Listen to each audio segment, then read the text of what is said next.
Hello, welcome to Virgo Philippines. So, ito yung reading natin for Virgo, Sun, Moon, Rising, Venus, Jupiter, Virgos. Take only what resonates. Bale, hindi ito magre-resonate sa lahat ha, kasi hindi ito personal reading. Pero kung gusto mo, pwede ka magpa-personal reading kay Jing Tarot Reader. Search mo na lang siya sa Facebook. Siya yung pwedeng magbigay ng personal reading sa'yo. Okay? Kung gusto mo rin naman, pwede ako magbigay ng palm reading ng free pag nag-avail ka ng mga bracelets na nandito. Makikita mo yan sa aking TikTok shop, Unicorn Princess Tarot. Okay? Bali, free niya lang yung palm reading. Okay, so yeah. For the sign of Virgo, Sun, Moon, Rising, Venus, Jupiter, Virgos. Take only what resonates, guys. For the sign of Virgo, Sun, Moon, Rising, Venus, Jupiter, Virgos. Check your natal chart, guys. What do we have here for the sign of Virgo? Sun, Moon, Rising, Venus, Jupiter, Virgos. Okay, one last shuffle. Thank you, Spirit Guides, Angel Guides. Okay.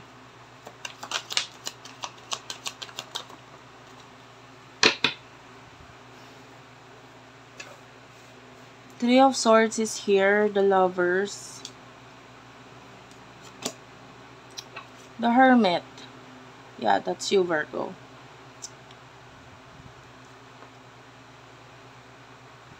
I feel like nakikita natin na pwedeng you're dealing with someone na pwedeng there's third party na involved sa inyo. But although may third party na involved, mahal mo pa rin tong taong to. Like, hindi mo rin ma-explain eh. Yung pain, hindi ko nararamdaman. Wala akong nararamdaman na sakit or what. Kasi maybe, nasanay ka na or okay ka naman na sa sitwasyon ninyong dalawa. But, you know, I feel like there's a lot of love here.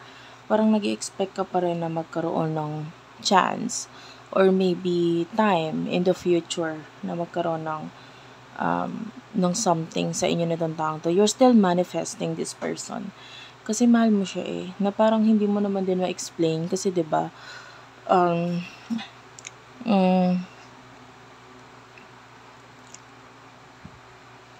for some of you, this could be you na nasa isang relationship. But, yun nga, kahit may third party na involved, na doon pa rin yung pagmamahal mo dito sa person na to. And then, nakita natin yung pagmamanifest mo pa rin sa kanya. Kung ikaw yung nasa isang relationship, I feel like in a way na parang hindi, gusto mong mangyari yung sa inyo, nang hindi ikaw yung nag-e-end ng relationship dun sa person na kakonect mo kung ikaw itong nasa isang relasyon pa. Parang hoping ka lang na sana may future sa inyo, pero hindi in a way na ikaw ay mag-e-end ng relationship.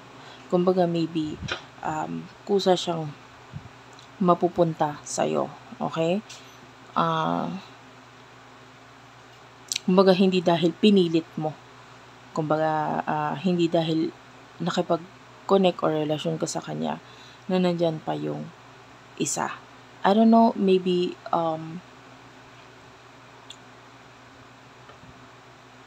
yung iba sa inyo, minamanifest mo na parang si universe na bahala. Parang ganon. Kasi you still do love this person. So, alamin natin, sino ba tong person na to? Nagamit ako ng ibang card for your person. By the way, I don't know if you do love singing kasi nakakarinig ako ng pagkanta.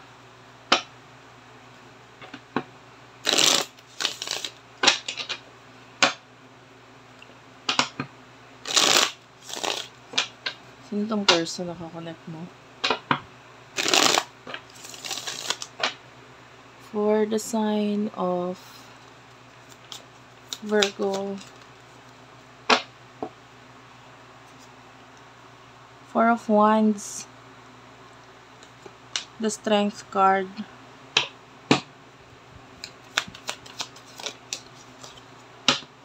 Queen of Wands,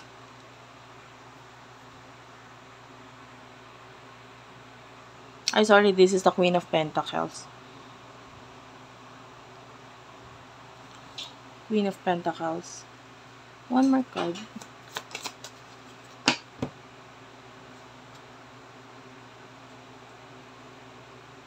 Page of Wands. Parehong ang bottom of the deck ninyo ay Knight of Cups, which is both of you nagpapakita ng mahal ninyo yung isa't isa. You both love each other. Maybe hindi lang ninyo kayang ipakita yon for now sa isa't isa because of yun nga, another relationship. Maybe may marriage pa nga na involved with the Four of Wands. Okay? There's a lot of love here. And I feel like with the Ace of Cups and the Nine of Cups, you feel like siya yung magpupuno ng mga bagay na hinahanap mo sa sarili mo, sa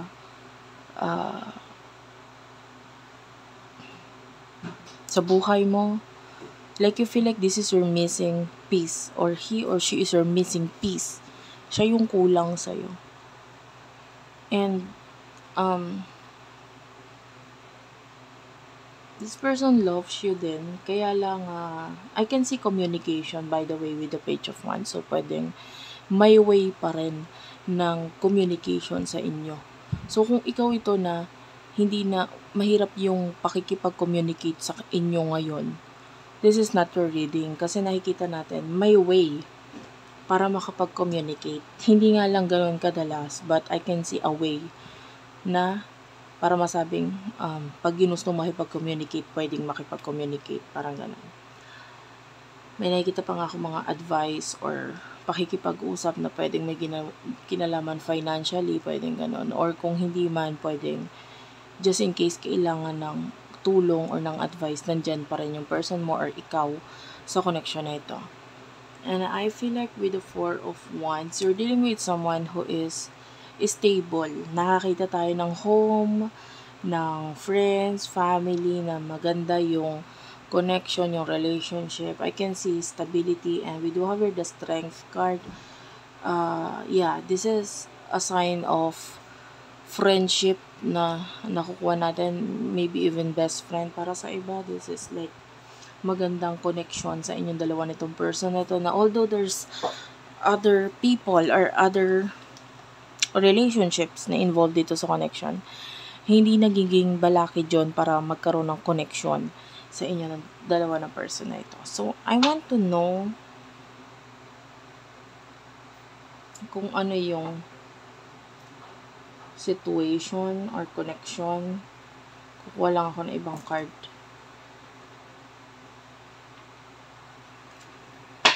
Okay.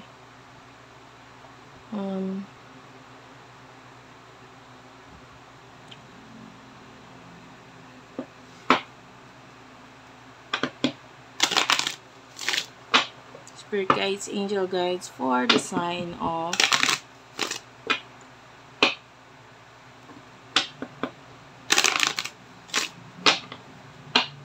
Virgo. What is the connection all about or situation all about? Spirit guides, angel guides for the sign of Virgo. You do have here express your love and new love.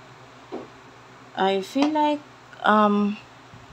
yung connection ninyo, nandun yung gusto ninyong magkaroon ng both of you is talaga gusto ninyo ng communication, ng conversation, ng pag-uusap sa isa't isa, wherein mai-express niya talaga, lalo na sa'yo, no, kasi pwedeng matagal mo nang tinago na ito. So, gustong-gusto mo na rin i-express sa kanya yung talagang nararamdaman mo. But, I feel like there's this new people or new person na nagiging mas balakid kung bakit hindi na isa sa katuparan ito. Like, maybe yun nga, may another connection or you want to be honest dito sa person na ito regarding what you really feel. Kaya lang natatakot ka na na hindi tanggapin kung ano man yung mga kaya mong i-offer sa kanya. Maybe you feel like wala ka namang kayang i-offer masyado sa taong to. But maybe you see this person as a queen. You know, masyado siyang mataas or masyado siyang magaling or ano bang kaya kong i-offer sa kanya. I only have this, I only have that. So, yung iba sa inyo, maybe meron kang mga insecurities and hindi mo nakikita yung sarili mo ngayon as a perfect person para sa kanya. Like, maybe you see this person as your soulmate, pero nandun yung kaba mo na parang feeling mo hindi, kung siya yung kukumpleto sa'yo, feeling mo hindi naman ikaw yung kukumpleto sa kanya kasi ano bang meron ka? Yung iba sa inyo, ang taas ng insecurities mo talaga. And maybe you see this person na talagang napakataas ng tingin mo sa kanya. Na parang nalagpasan pa niya yung standard mo sa isang tao eh. Pag mamimili ka ng karelasyon or kakonek or whatever, no? Hindi more than pa yung kayang ibigay nitong person na to. Na kaya mas tumataas yung or mas lalong bumababa yung tingin mo sa sarili mo or yung self-esteem mo dahil nahihigitan nga niya yung mga gusto mo sa isang tao. Not only physically but maybe sa katayuan niya ngayon, sa situation niya ngayon, financially, pwedeng ganun. Anyway, ano yung emotions ninyong dalawa ng person na to? Spirit guides, angel guides for the sign of Virgo. Emotions ninyong dalawa sa isa't isa. For the sign of Virgo, emotions ninyo sa isa't isa ng person na ito. You do have here the Magician. That's a major arcana. The Tower is here. The Empress. Wow. Five of Cups is here. Bottom of the deck is the Hanged Man. Yung person na ito, ano naman yung emotions niyo towards you?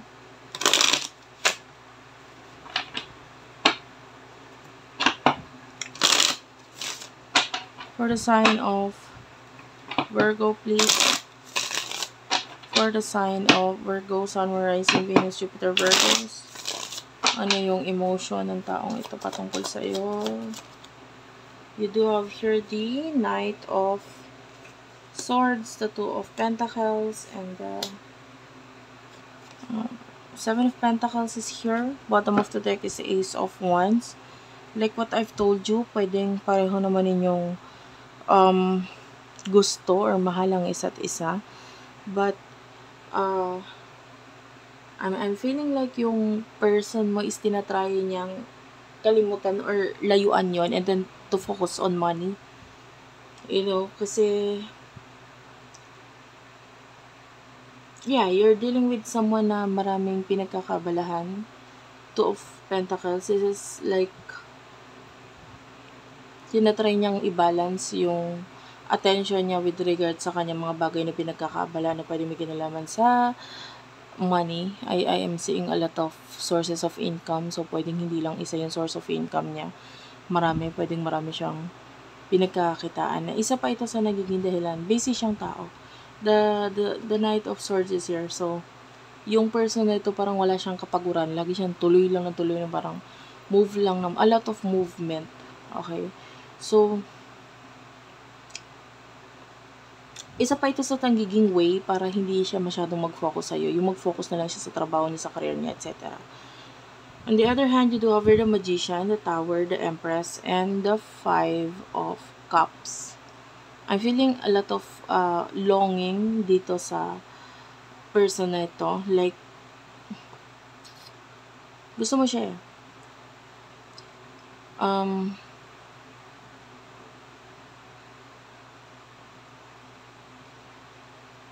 I feel like gusto mo mag-reach out sa person na to, pero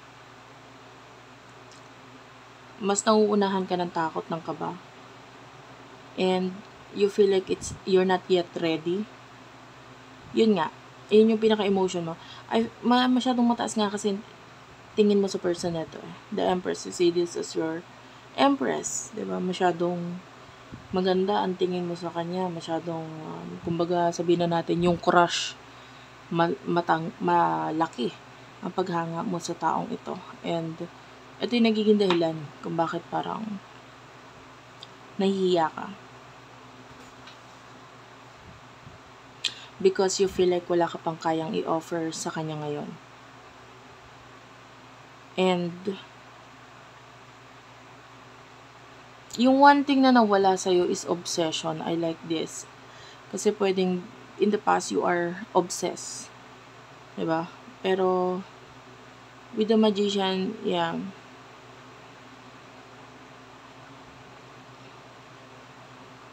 You're really not showing kung ano yung nararamdaman mo for this person. Because, nandun pa nga yung, might be the third person or third party na involved sa inyo. So, I'm feeling like hanggang hintay lang yung nagagawa mo sa person na ito ngayon. But, ayun, you do love this person. Nahihiya ka lang. And,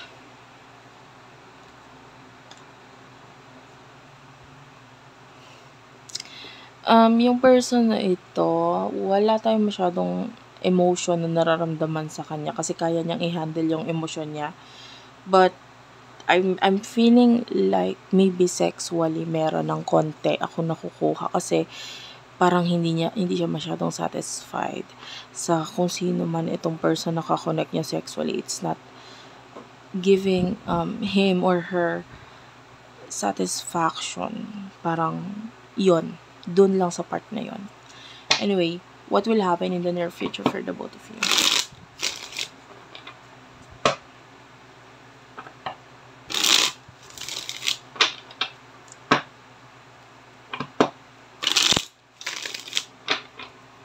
In the near future, you do have here the Knight of Swords, the Six of Swords, the Eight of Wands, Six of Pentacles is here. The Strength card is at the bottom of the deck. In the near future for the sign of Virgo, the Magician. I will not take this. Three of Wands, King of Wands,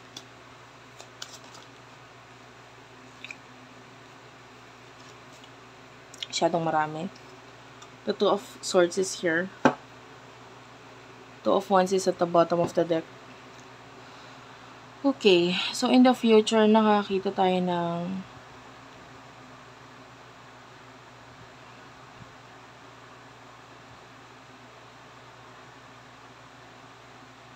nakita ko ng lakas ng loob mula sa'yo, lalo na nasa ilalim yung Strength card. Because, nag-overflow yung emotions na nararamdaman mo dito sa person na to with the King of Cups.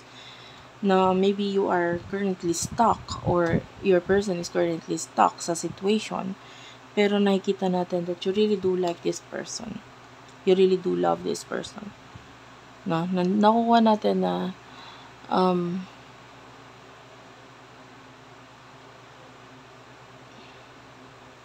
nandun yung obsession mo pa rin sa kanya, hindi pa rin nawala.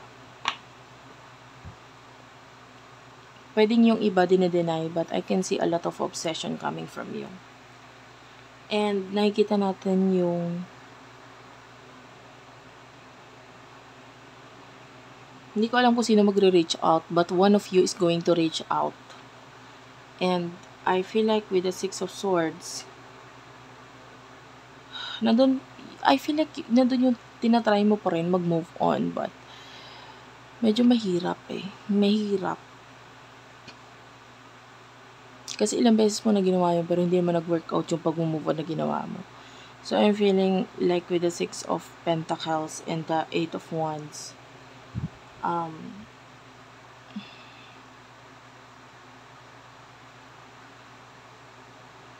hindi ko na nakikita yung pagre-resist or pagpipigil mula sa'yo. And then, this person with the Three of Wands is actually missing you and want to talk to you then. So, in the future, I can see conversation between the two of you. Meron siyang mga i-reveal or sasabihin. Might be regarding sa mga desisyon niya, plano niya, or kung hindi man, may kinalaman sa mga naiisip niya, mga Like maybe dreams niya or what. But yeah, I can see communication in the near future sa inyong dalawa. And meron pa ring dishonesty or hindi pagpapakita ng totoo regarding sa emotions or whatever. Pero nandun yung pakikipag-communicate sa isa't isa. Yeah, you do have your let go of control issues. So this is for the near future. You do have your flirt.